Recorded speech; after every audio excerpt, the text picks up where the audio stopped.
Welcome, and thanks for tuning in to Unacquired Chef's YouTube channel. Go ahead and hit that subscribe button so you can stay tuned for more culinary innovations coming your way. There we go. So we've got, to start with, and this would have been in some of the pre-work, lamb that's been marinating in about a tablespoon. So this is about 500 grams, so half a kilo of lamb that's been marinating in about a tablespoon of lemon or lime juice. I've used lime juice, and about a teaspoon of salt. And that's just been sitting there. And the real reason for that is it helps sort of get rid of the gamey smell or taste that lamb typically has. And so that's that one there.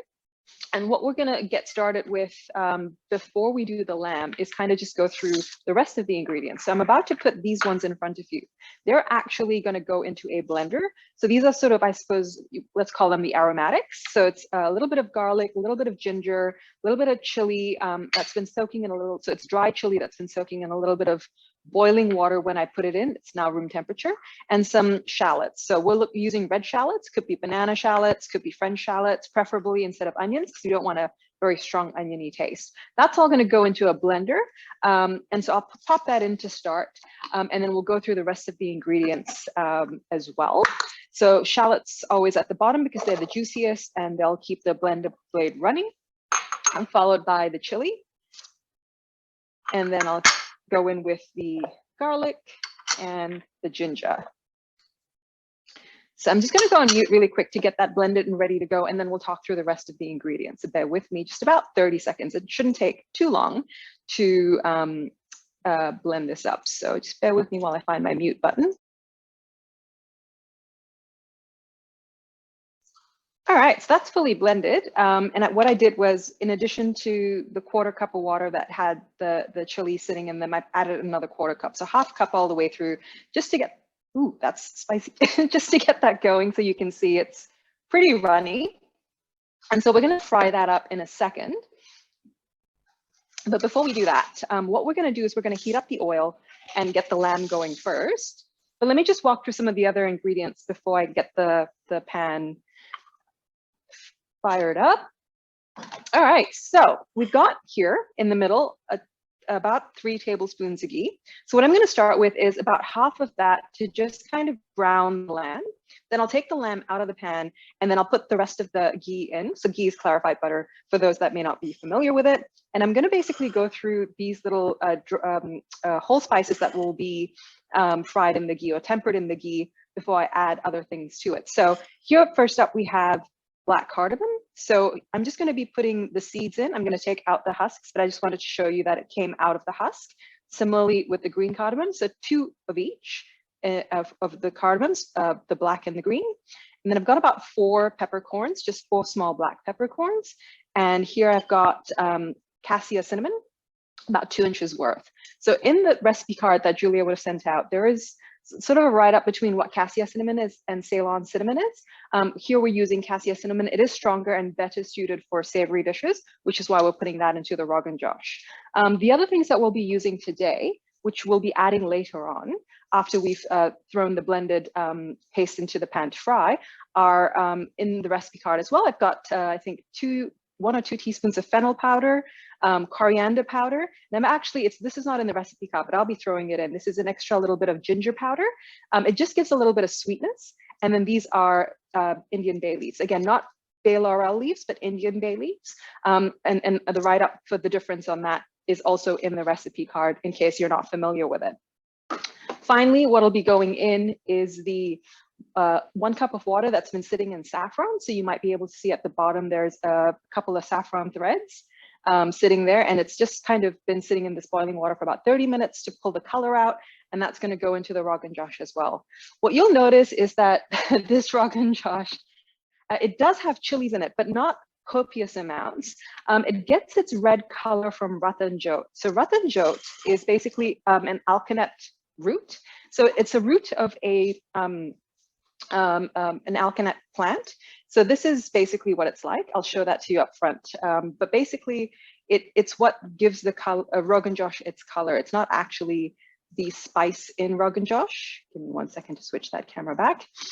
So it's basically going to be that the color or the Rogan in the recipe card is basically a combination of this alkanet root that'll be simmered in the clarified butter. So that's an additional 3 tablespoons to fry and pull the color out. And that at the end will be topped onto the dish. And that's actually what gives Rogan Josh its red color. Now, there are other ways to do it, and I've suggested dark beetroot powder instead. If you can't get your hands on this, it works really well. And then also, if you can't find either of those, the other way in which it's traditionally done is with mawel or coxcomb or celosia flour. And that's another way in which you can add that color. What typically people think they need to add, which is chili to get the red color, because it's not meant to be a spicy dish. It's just something that's in, I think, Western cultures, it's tomatoes and chili that end up giving the red color, whereas in fact, it's actually pulled out of some natural ingredients that aren't typically spicy. Looks like Marie's just curious about how do you tell about quality of the spices if they're not available? I think most Indian grocery stores will carry all the spices that I've listed out, with the exception of Ratan Jot. That one is hard to find. It's typically in a Kashmiri spice store, and that might not be as available, which is why I put the alternative for the dark beetroot powder. And if you're using ground spices, it's probably about a quarter worth of ground. So say, for example, you know, this amount of black peppercorns, there are 4 pieces of black peppercorns. That's probably about 1/8 of a teaspoon of black pepper powder. So same goes for cinnamon, same goes for cardamom. We're just basically kind of quartering it to the amount that you would have put if you put whole. So hopefully that makes sense. Typically, Ratan Jot is not so much something that's added for taste, it's added for color. And that's why beetroot works really well as well, because it's not got a lot of strong flavors in it. And then mawel, which is coxcomb. If you did it the Muslim style Rogan Josh, where they do use the coxcomb flowers, that does have a nice floral fragrance. But what we're doing today is we're adding saffron to introduce that instead of using that flour. So we're trying to make do with as many ingredients as we can find while keeping it as authentic as we can. So hopefully that answers that question as well. I'll get the pan started with so I'm on full flame at the moment. I might just go ahead and share screen so you guys can see that. I've just got that on full flame. I'm going to bring it up to the heat, and I'm going to throw in the half of the ghee that I mentioned before. And it'll be just to brown the lamb first. And then I'm going to take out the lamb because what we want to do is just kind of pull out some of the juices, give the lamb a chance to get sort of cooked on the outside a little bit before we go ahead with the spices and then the paste. So that'll take about, say, 5 minutes, depending on how big your pieces of lamb are. And then we'll move on to tempering the spices and then cooking the blended paste before we add the lamb back in. And we'll step through all of that together. Once we get everything in the pan, depending on the size of the lamb pieces you have, or you can even do this with lamb shanks, lamb cutlets, you may want to cook it for longer. So you can always cook it on a low heat for up to an hour and a half if you really want it on that low heat and you want that lamb to kind of fall off the bone, slow cook style. But today, just in the interest of time, I'm going to try and speed cook this lamb in all of about 30 minutes roughly, so that we can get to the end of class where I can show you the Ratan Jot Rogan being added on top, so that we get to the end of class. Now, the other thing I would also mention doing with this particular dish, if you are cooking along today or plan on doing it, is to just go ahead and make some rice to have it with. What I have sitting in that corner over here, hopefully you can see it, is pilau, which I've pre-made. I will be putting a video up on an Acquired Chef YouTube channel to show you how to make it, just again, in the interest of time, because we can't get through everything during class. But that's basically Shahi Jeera pilau, which basically means, in English, caraway seed rice, right? So caraway seed is the one thing that's not in today's dish. And that's why I thought it would be a really wonderful way to complement the dish by having the rice have a little bit of caraway seed in it. So I'm going in with half the ghee just to get that started. And I'll keep the rest for later. Now, the lamb already has salt in it because that's what we use to marinate it. So I'm not going to be adding any salt to this dish. The spices will do a wonderful job along with the ghee to add the flavor, plus the salt that's already in there. So at the end, of course, before we're done and switching off the fire, we can obviously add a little bit of salt, give it a taste to add the salt and sugar if that's what we want. All right, so that's nice and melted. So I'm going to go ahead and add the lamb in. Bear with me because it's going to get noisy.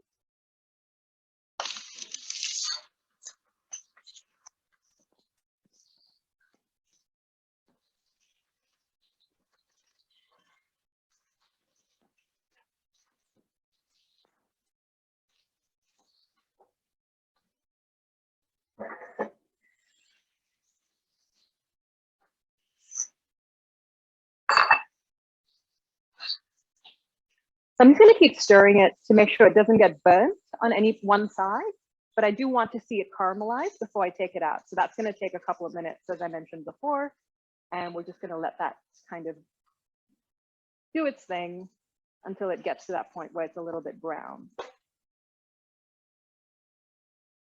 And on a high heat as well. So, okay, let's talk through some of the questions that have come through. Yes, you can absolutely use chicken. Lamb is what's traditionally used. So chicken's totally fine. You just wanna, if you're gonna slow cook it, you don't wanna be using breast. You prefer to use leg or thigh, just so that the meat doesn't get too tough. So totally fine to use chicken. And even I've given, I think Julia was asking, because there were quite a few questions that came back. There's a vegetarian option as well. To do it with potatoes and eggplant and cauliflower. So that's also a really nice way to make it vegan. You'll notice as well today, we're not actually using yogurt. So the Mughal-style version doesn't add yogurt. There's a different style of Rogan Josh that doesn't use onions and garlic and will use yogurt instead. And that's a different style of making it. Whereas today's version is actually vegan if you replace the lamb with potatoes and eggplant and cauliflower. And so if you were just to finish up on that, going to use eggplant and potatoes and cauliflower, you could absolutely fry the eggplant like I'm doing now instead of the lamb, because it's going to give it that nice crispy texture on the outside. Same with the potatoes, but you wouldn't do that with the cauliflower. And even when you cook it later on and add it back, you'd add it at different points. So potatoes at the beginning, eggplant probably in the middle, and cauliflower toward the end because it doesn't take long to cook. So that's how I would sort of just add it to the dish if you were doing a vegetarian version. And yeah, you can absolutely pressure cook it. So right now, Natasha, if you wanted to pressure cook it, I'd maybe temper some of these spices with the lamb and then put it into a pressure cooker and cook it until lamb's soft. And then you can take it out and then you can just make whilst it's pressure cooking, you can do everything else that we'll do, which is to fry the aromatics. And then you can just add it to the dish along with some of the powders that I showed you before, and then just kind of finish it up. So it'll be a quicker cook instead of trying to do it on a low heat. So that's always an option as well.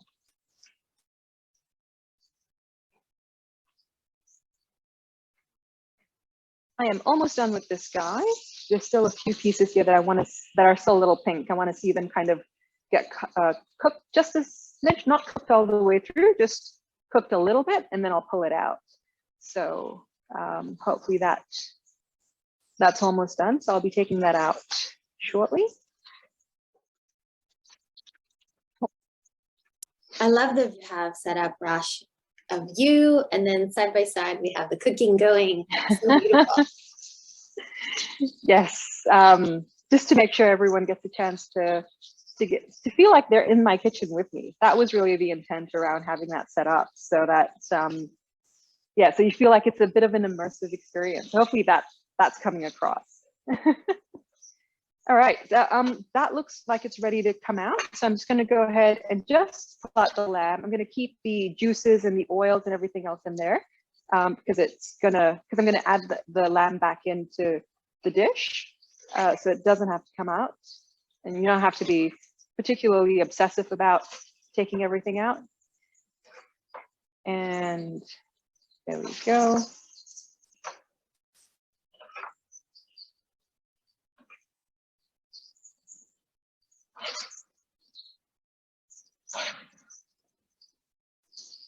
All right.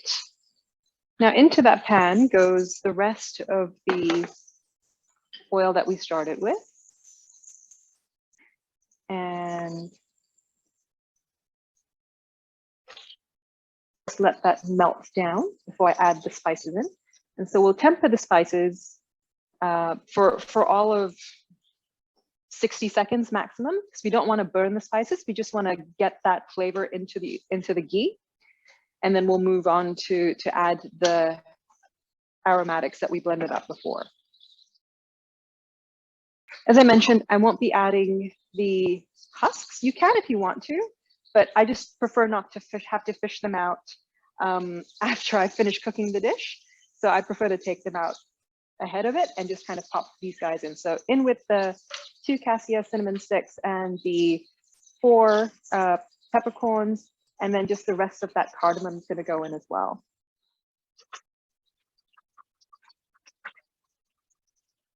Rosh, of all the spices in this dish, can you have a favorite one, like flavor or smell? Do you have a favorite? Because I love cardamom. I'm crazy for cardamom.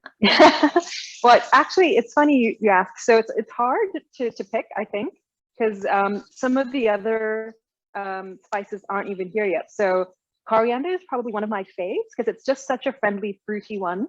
But like you, I love cardamom as well as saffron. Those 3 probably, frankly, together, actually really nice, but just on their own as well is quite lovely. But yes, that would be my absolute favorite, especially for desserts. Cardamom's lovely for desserts, I find, not just the savory. That's it, yeah. I like coriander too. I'm curious, anyone who's joining us, if you have a favorite spice of the ones that are in this dish or others, please do let us know. Saffron is so expensive. Yeah, the good stuff. I love it, but I'm afraid to buy the saffron threads because I feel like they're gold, how expensive they are. What if I mess up? Any secrets to like saffron, cooking with saffron? Yeah, a little bit goes a long way. And then it's more about getting, the reason it's so expensive is because you don't need a lot of it. So in the Persians will typically, in sort of Indian culture, we would just throw it in like I have with the water. But I know that they typically will actually pound it into a complete powder. So the threads can be ground, and then that gets more color out of it, more flavor out of it. So that's a really good way to actually kind of give you a saffron length, given how expensive it is. But yeah, that would be that would probably be my biggest tip. And then also to soak it in either milk, but water is totally fine too, to just kind of pull that color out. So, and that's why I've done that today. I won't just throw it in like another spice. I'll actually try and really get the flavor. And it's not just the color, but the floral fragrance that comes out of those little threads. It really does have legs in terms of just having a power pack punch in terms of flavor. So you don't need a lot. So those would be my tips, Julia.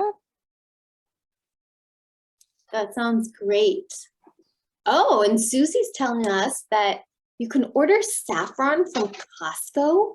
Susie, would you mind unmuting and telling us, do you find it to be as flavorful and delicious?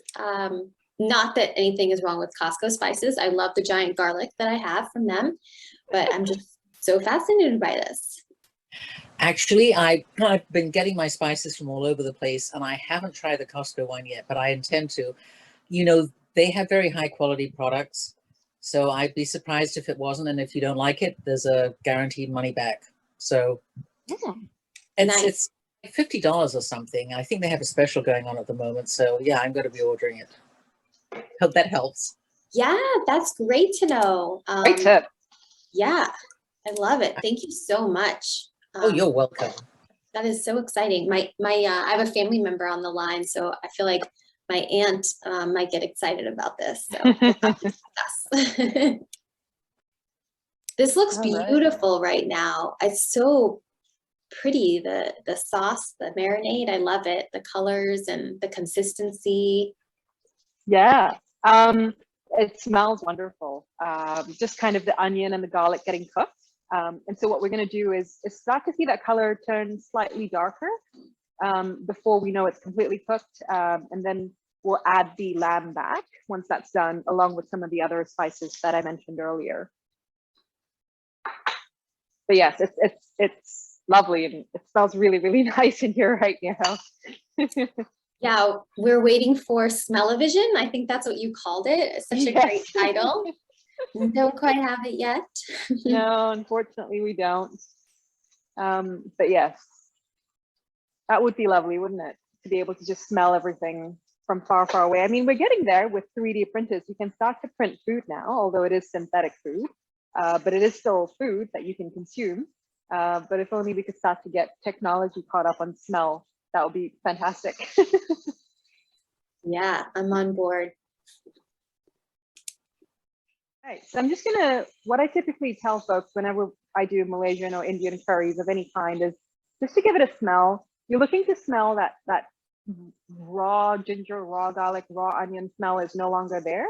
That's when you know it's done. If that sort of rawness is still there, it's not, you need to kind of keep going. And I'm gonna keep going. It probably needs a couple more minutes before I add the lamb in. But while I do that, I might actually just start to, except for the bay leaves, I'm just going to go ahead with what I mentioned before, and that this is the aniseed or fennel powder. This is the coriander powder, and this is not in the recipe card, but I really do like ginger, so I'm going in with 1 teaspoon of ginger powder. And that ginger powder is really, it's more sweet than anything else in terms of the flavor, which is really lovely, relatively speaking. All right, this is good in terms of the smell now has shifted. And you can also see that the paste actually does become a lot thicker. So what happens is a lot of the water that was in the paste that I had to add to blend the ingredients needs to get evaporated. And so once that evaporation has happened, then you know that that paste is going to have a longer shelf life and it's going to turn darker and be of this consistency as well. So that's about ready for it to have the lamb added in. So I'm going to go ahead and do that. So juices and everything, some of that water would have come out from the lamb just resting. That's all goodness. We want all of that to go in.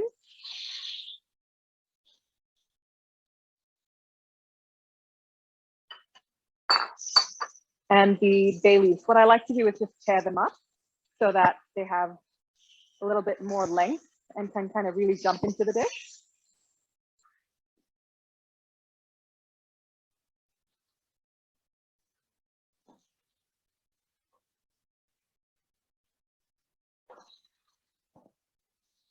I'm just gonna let that fry for about a couple of minutes. And then that then gets covered to cook for about 20 to 30 minutes. Wow, yep, smelling wonderful.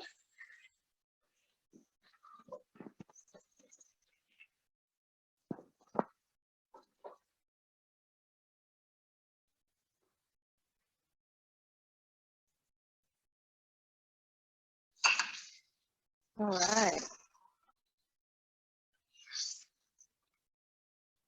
That should come to a nice little quiet stop. So you can see that that color has just gone golden all of a sudden because of the saffron. So that's going to be the color of the Rogan Josh itself before we add the Rogan, which we'll make separately and throw on top. But this is going to need to sit now and cook for about 20 to 30 minutes for the size of the pieces I have. Again, if you have bigger pieces, so if you're doing lamb shanks, you probably will need either a pressure cooker, like we chatted about before, or you need to cook it for probably a lot longer than just 20 minutes. You just basically want to test the doneness of the meat before you switch off the fire or add the Rogan. So I'm going to cover that up. I'm actually going to move it over to my trusty stove just to have it simmer along while we make the Rogan. I'm going to cook over there. And in the meantime, we are going to make some Rogan. Rogan just means, well, it means different things. It means something else in Persian as it does in Hindi. But it basically just means fiery red color, simply put. So we're going to get this pan started.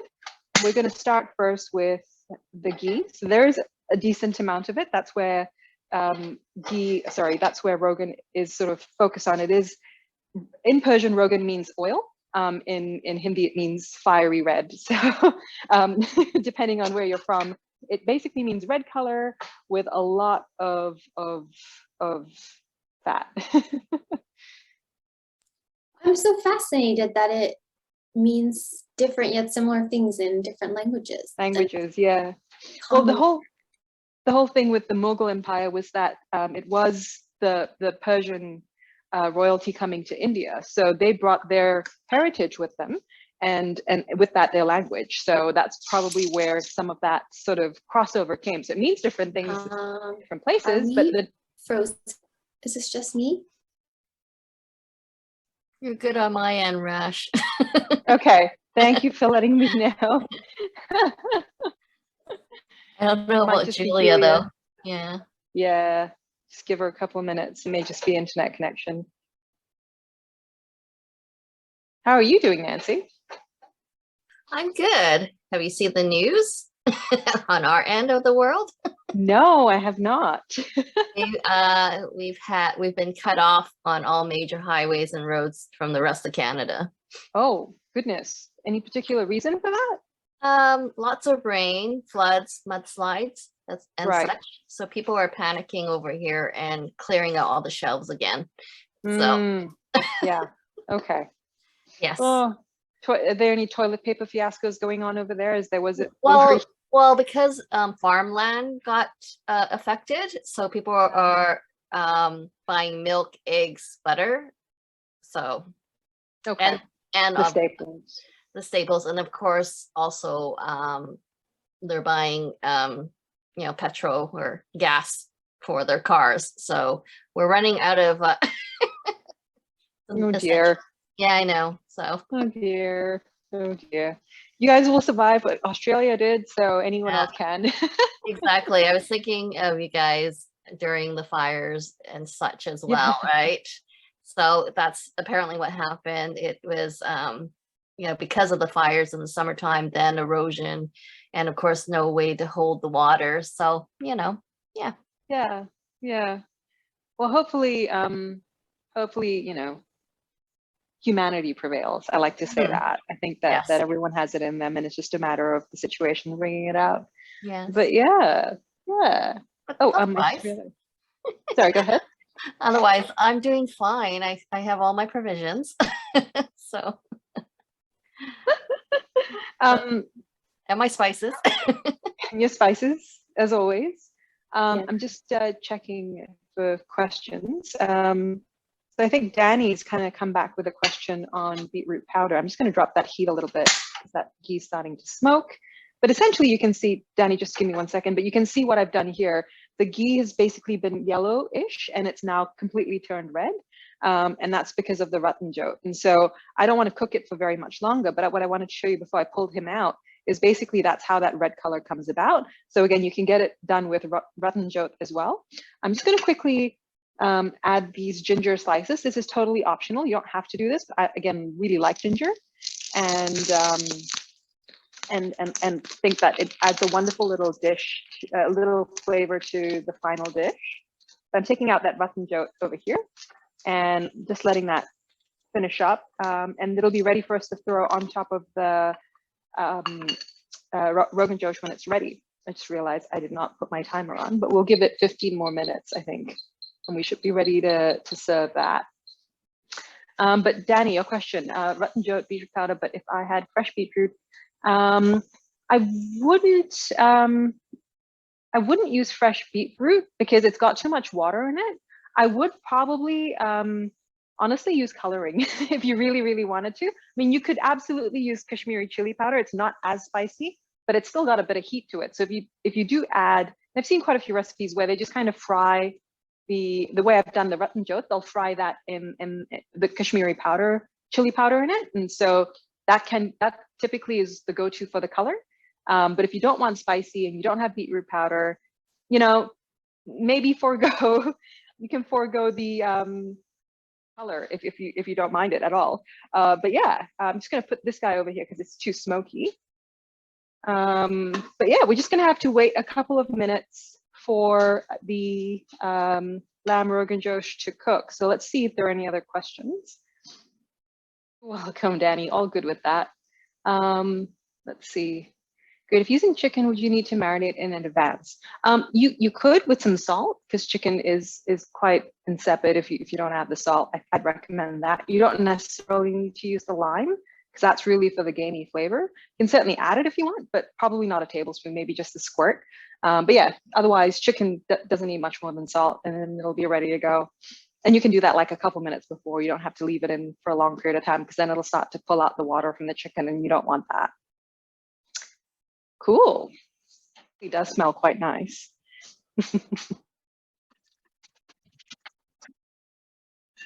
Were there any other questions just while we waited for that Rogan Josh to finish up, or was everyone all good?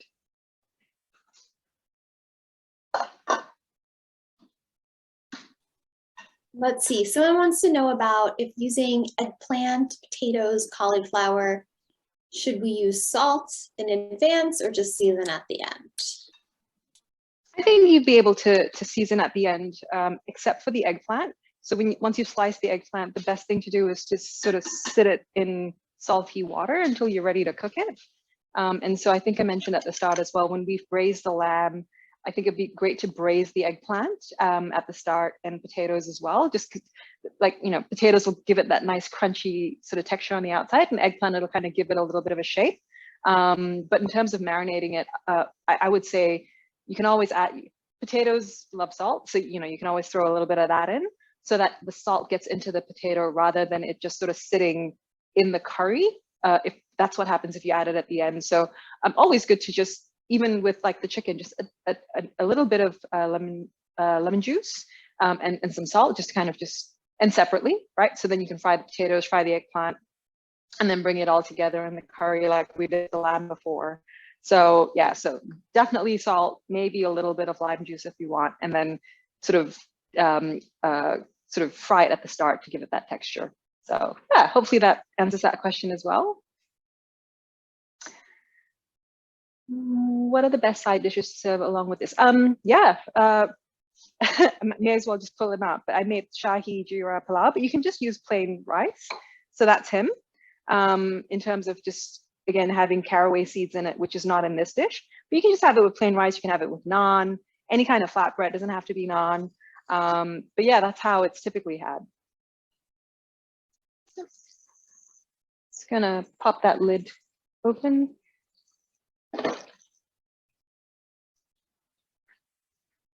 Yeah, I think this is done.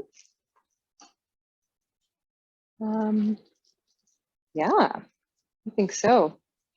I'll quickly pull out a piece just to make sure that it's completely cooked, but it does look perky and like it's ready to be had.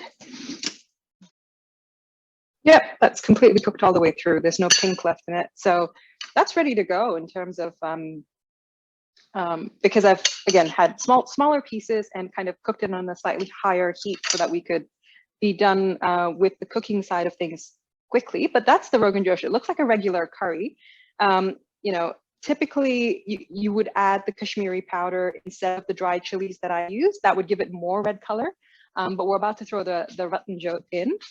So again, you'll remember before I did it with the Ratan Jot and some ginger slices just to give it that flavor. I've removed all of that now, and we've just got the Rogan, and that's just kind of going to go all over the top. And I'm just going to let that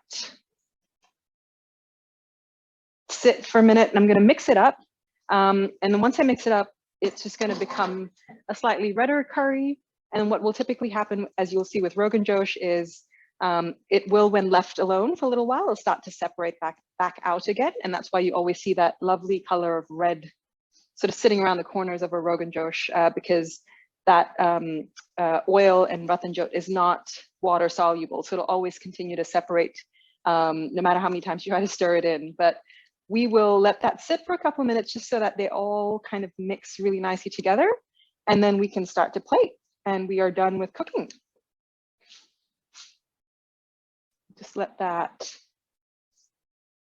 yeah, see, he doesn't want to mix in, does he? But yes, that is all good. But yeah, so that color just went a little bit darker as well, as you notice, because of the red being added. But that's typically what the color of Rogan Josh should be. unlike some of the colors you'll see when you buy like from a takeaway restaurant. It's always got a good amount of tomatoes in it and chili in it, and that's why it has that extra red color, in case you're wondering why it doesn't look like what you've typically bought or had at a restaurant. Yeah, so just going to, right, going to move this guy away. All right. So just going to tilt him over a little bit and start to dish him out into this pan, ever so gently. So at this point, if you wanted to, you could take out the bay leaf and the cinnamon stick, because you don't want to eat those. They're purely for flavor.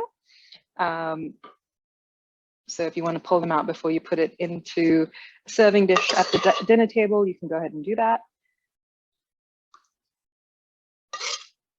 You know, before you add the rice, just the lamb separately, it looks like a classic beef stew that you would have. It's just so interesting how some dishes translate between cultures, but then the spices that you add can just change it and make it unique to that culture. Right, like a stroganoff, right? Yes, exactly. And a stroganoff typically has caraway seeds in it, because it's even though it was Persian, it was popular in Persia or the Persian Empire. It's also widely used in German cooking. So and they even make an alcohol with it. I can't remember the name now, but they mix some fennel and caraway seeds together. I wouldn't be able to pronounce it anyway, but it's a really interesting sounding alcohol that's used particularly for desserts, and it's extremely German. But yeah, there you go. You're right. You're absolutely right with regards to just the look of it. And it just 3 different changes here or there, and all of a sudden it's a completely different dish. Yeah. So, but yeah, so here we are. We've got this ready to go. We'll just throw some coriander on top. You can chop it up if you like. I don't mind having it whole. But there you go. That's your Rogan Josh. And you can have that with your rice. I might actually just do a quick plate. Did you want to take a photo or anything like that, Julia? Yes, you read my mind. I'm sitting here trying to zoom in. Yes. It looks so beautiful. Might just leave that sort of in the background.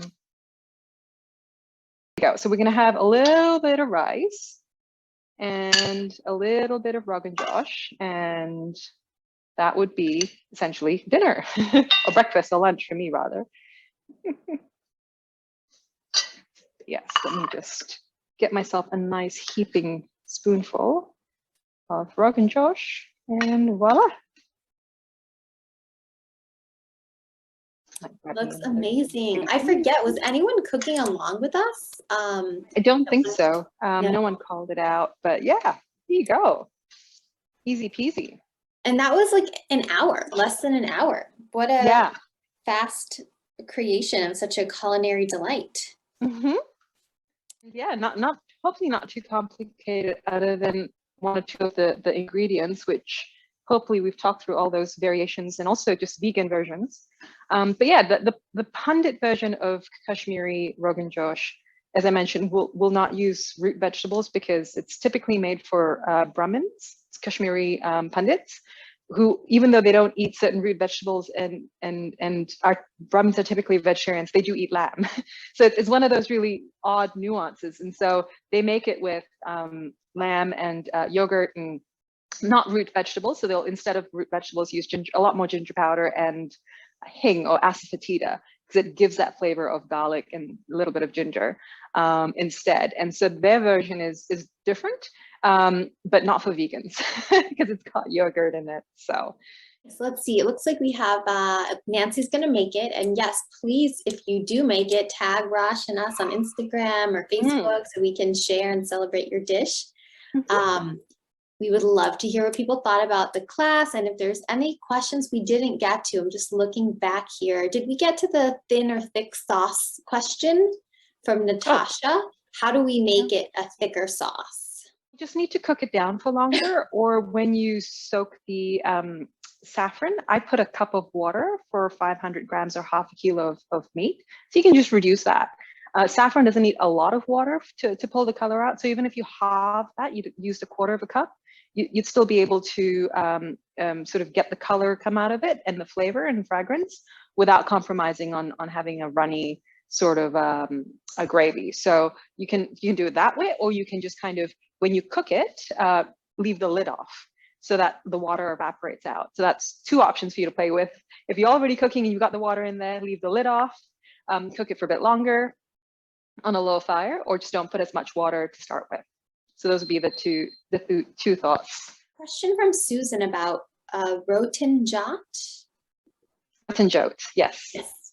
Where, any recommendations on where to buy So it? Ratan Jot is the Indian name. So alkanet root is the English name. So and there's a couple of different alkanet plants, but typically if it's sold in the root form, alkanet root you can probably buy that potentially at a herbal store or something like that.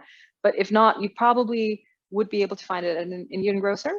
And yeah, again, if you can't find it at an Indian grocer, you can always use beetroot powder. But the way I did it today, just so you know, in case you do buy it and want to try cooking with it, I found a nice big log of Ratan Jot. Typically, they come in broken pieces. So I would actually wrap it up in a muslin cloth, just so that you can pull the color out without sort of having all those bits and bobs in the oil, because you don't actually want to add that to the dish. You just want the color of it. So yeah, that's a tip for you in case you do find it and want to experiment with it. Quick question, sorry. Yeah, go for it. Actually, I've got two questions. So the first one, so if I am using Kashmiri chili powder, how much would I add and at what stage? Did you say to add it instead of the dried chilies in the blender? Yes, correct. So you wouldn't throw it into the blender just because it's red and it'll kind of give you a color, potentially give your blender jug a stain. So when I added the fennel or aniseed powder and ginger powder and coriander powder, you would just at that point add the Kashmiri powder. I used so that's when you add it. In terms of the substitution, I'd probably go for the four dried chilies that I use, you could probably just go with 1 teaspoon of Kashmiri chili powder. That's mild. So, if you want to go spicier, you're more than welcome to. That should give enough redness to it, even without the Ratan Jot. So, if you really want the redness that you saw come in the Ratan Jot, you probably need to go up to a tablespoon, but that's when you start to go, ooh, that's a bit spicy. So start with a teaspoon and then kind of go up from there and see where you land. The other option, just so you know, is if you added just like a teaspoon to the sort of when you're frying it with the other ground spices, you could still do it the way I did with the extra clarified butter or ghee in a separate pan. You can just fry that Kashmiri chili powder. So you can maybe add 1 or 2 extra teaspoons so you can add it at the end. So you can split it up. That way you get some color coming in on top with the oil without kind of trying to become too spicy as a dish. As a whole, rather. Okay. Yeah. So obviously, traditionally, you don't add tomatoes, but I kind of like the tomatoes with it. Yes. So would you just add those towards the end, or would it not go with this particular style of Rogan Josh? Traditionally, it wouldn't go, but who's to say you can't add it? I'd throw it in with the blender just so that you get that pureed. I mean, unless you want sort of tomato chunks, if you're happy for it to be blended, because that'll also add to the color. Without needing to add too much chili powder, that redness will come through.